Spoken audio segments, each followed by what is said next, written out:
Welcome to Sex Help for Smart People. I'm your host, Dr. Laura Jurgens, former science professor turned somatic sexologist and intimacy coach. This podcast is all about helping smart women over 40 and their partners of all genders get the evidence-based relationship and intimacy support you need for great sex and connections. I'm glad you're here, so let's get at it.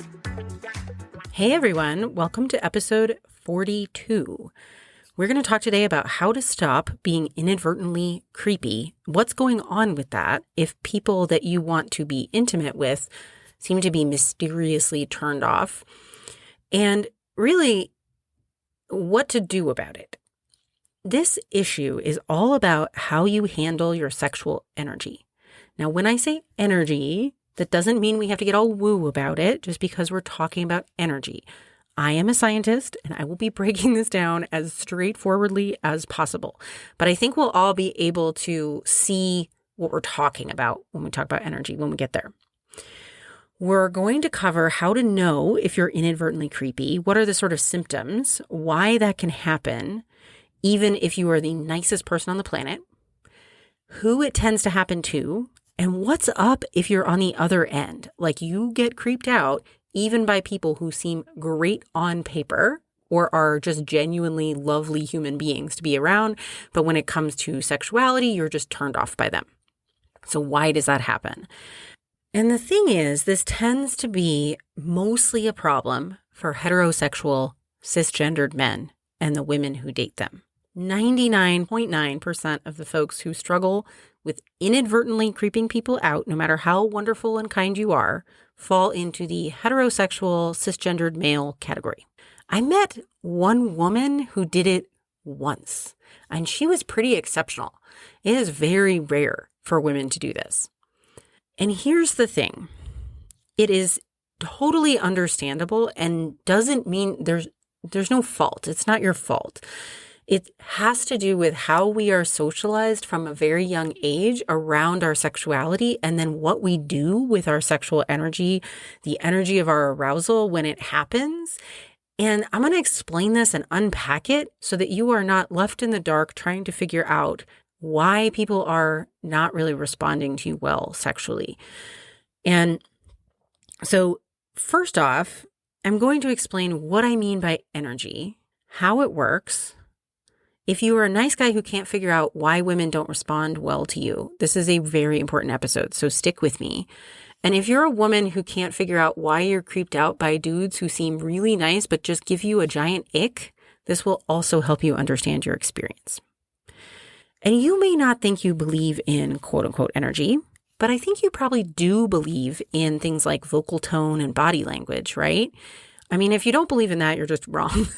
So, of course, it's your right to be wrong.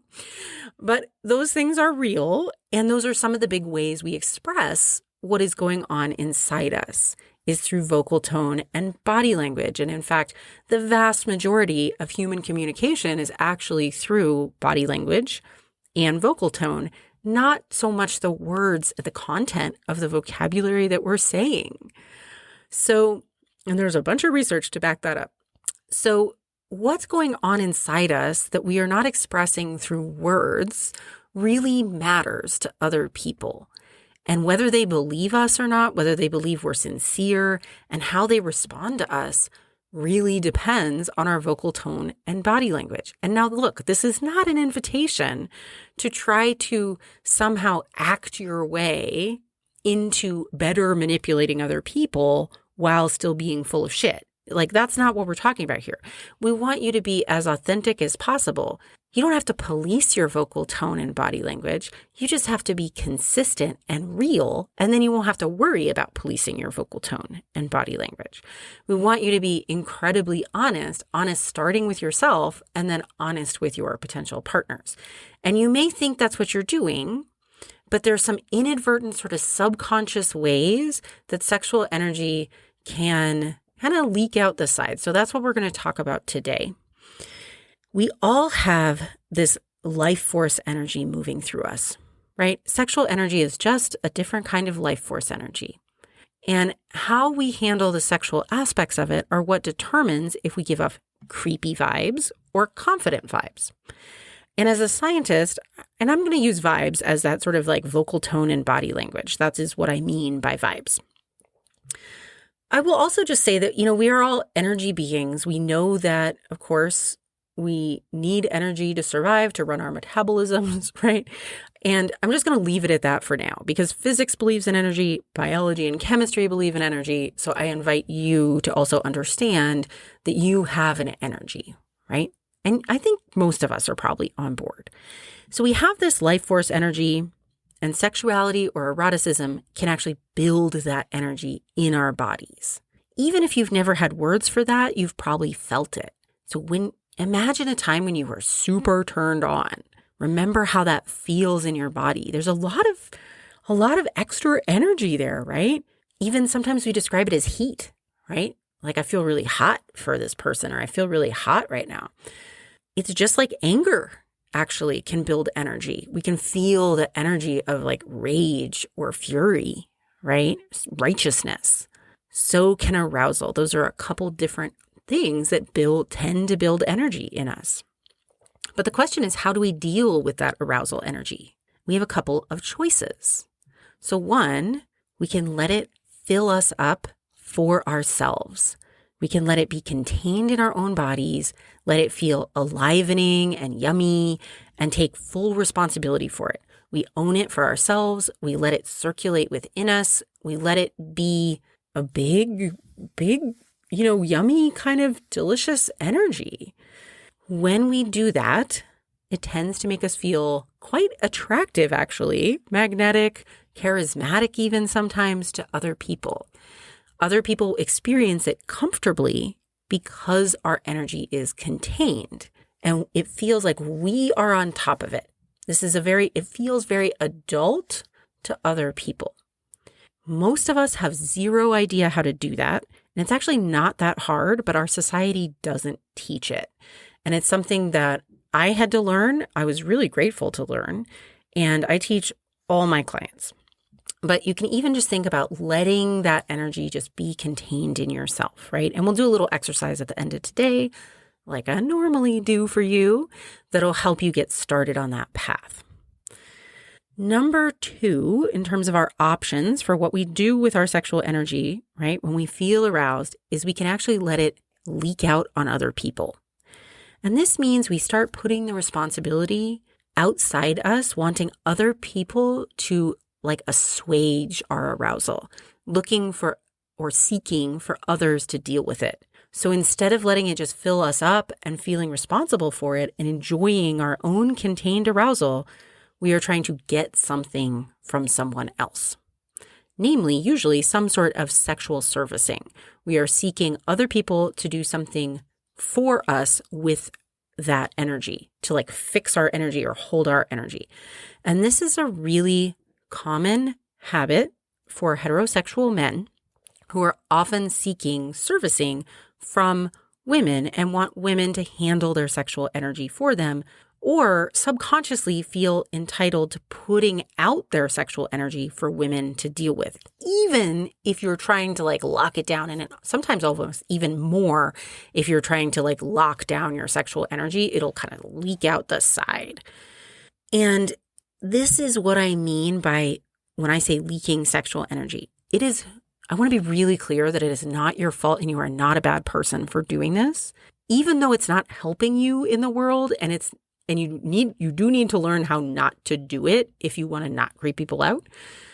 But it's also really understandable because you are not taught how to contain it or expected to, really, in society until now. Anyway.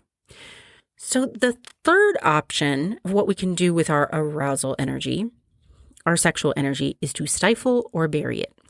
And this is what sometimes men think that's what they're doing and they try to do that. But you are not socialized like girls are. Girls are socialized to do it really effectively and hard because we are actively discouraged from even having overt sexual energy. We're told it's slutty and shameful and dangerous to even be a sexual being. We're told that from a very young age.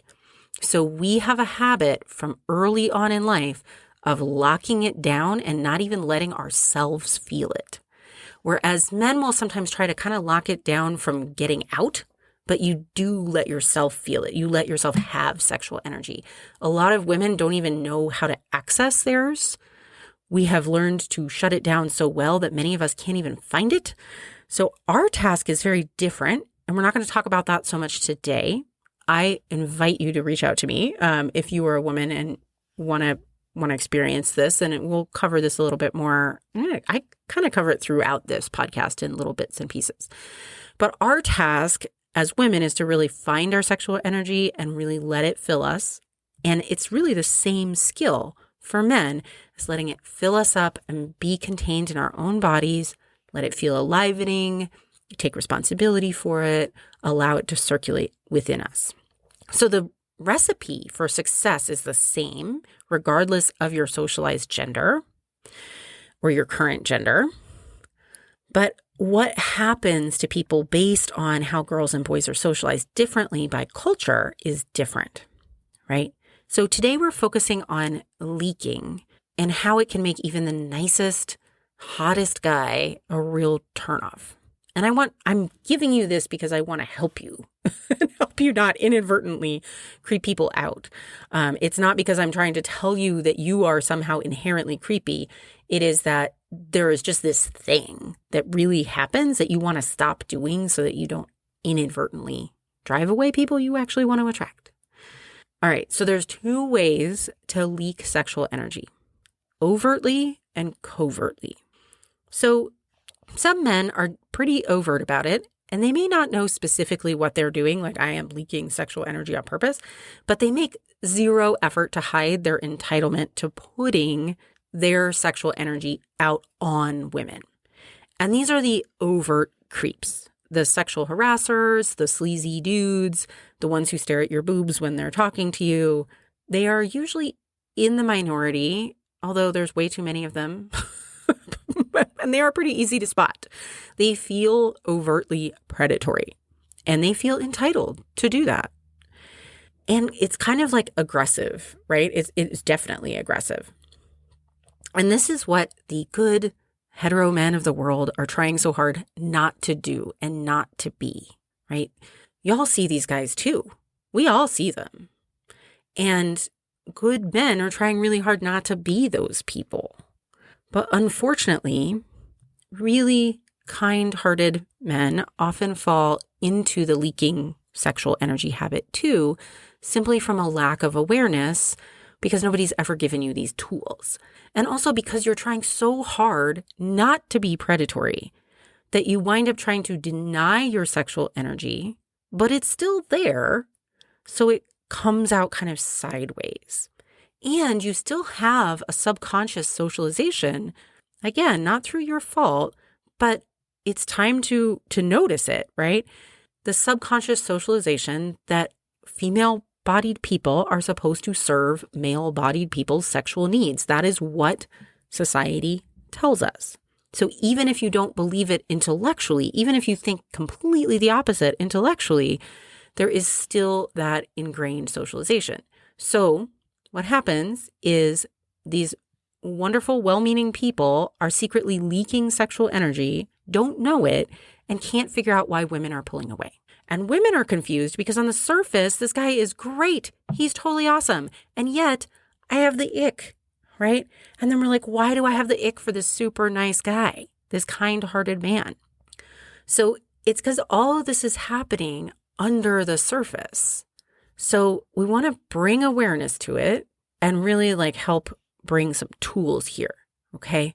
So that sense of sort of subtle leaking sexual energy, somebody's like, I can't put a finger on it, but I just am not turned on, right? And it tends to feel if you can even put a finger on it as a woman, it kind of tends to feel a little almost like childish. And it's because of this socialized message around women needing to caretake men sexually. It's this subconscious assumption. And it's also due to the fact that men just don't know what else to do with that energy. They don't know how to circulate it inside. If this is you and you are one of these guys, you will know because women keep putting you in the friend zone They keep saying you're a great guy, but they don't actually want to date you. Or you get a little ways into a relationship. She's really trying to date a nice guy, and then she bails. And even though you are kind, respectful, stable, you take good care of yourself, you have good hygiene, she's still gone. And if you're a woman dating these guys, you have experienced really liking someone and then just feeling kind of turned off for what seems like no reason. And you're like, what is wrong with me? Or if you do notice something, it's kind of a feeling that he's a teenager or a child you were supposed to caretake, that you have to feel, it's a feeling like you have to be more responsible for everything kind of than you'd like. And that's what happens when you're feeling that leaky sexual energy that wants you to caretake it. It's almost like some sort of like sexual baby vibe, which no wonder, right? It feels icky. Of course, that feels icky. So here is one area. This is a thing your therapist is never going to be able to help you with. I'm just going to be honest about that. Most of them don't know anything about this and won't actually ever give you feedback or let you practice with them to see if you actually are leaking sexual energy and how that feels. I work with male clients about this all the time. Many other somatica coaches do also, and teach them how to contain the sexual energy, allow it to fill you up, help you feel more confident and alive. And I actually give you feedback in practice with me so that you know that you're not leaking anymore, you know you're not doing it, and you know for sure you're not giving creep vibes, and instead you get to come across as sexy and confident by containing that sexual energy for yourself. If you really want that and think you might be one of those folks, or you're in a relationship with one, this is really good news that it can be solved.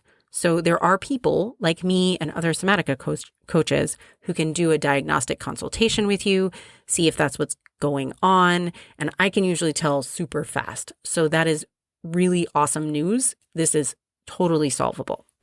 So today, what I want to leave you with is just the beginning exercise that is the practice of allowing aroused energy to fill you, and then see if you can allow it to be there. So let yourself actually get turned on.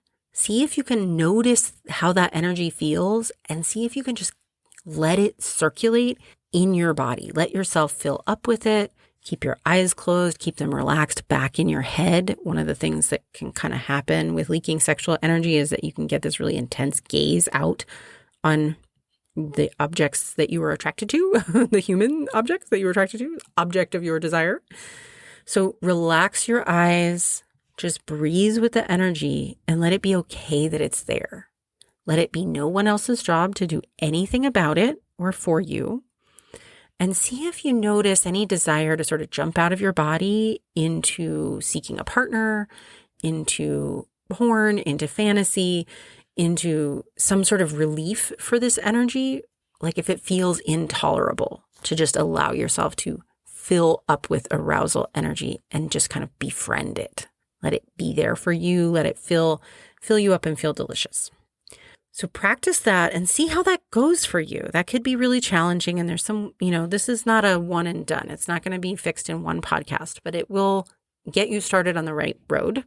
And hopefully this gives you some new awareness and language around why sexual energy is important, how we deal with it, how gender socialization impacts how we deal with it, and then when we are socialized differently than the people we're dating, which happens especially for heterosexual couples or in heterosexual partnerships with queer people. When you are socialized differently by gender than the person you're dating, it can be really important to unpack how you deal with sexual energy differently and how it feels to the other person, right? So I hope this has been helpful. I wish you lots of yummy life force energy enjoyment in your bodies this week.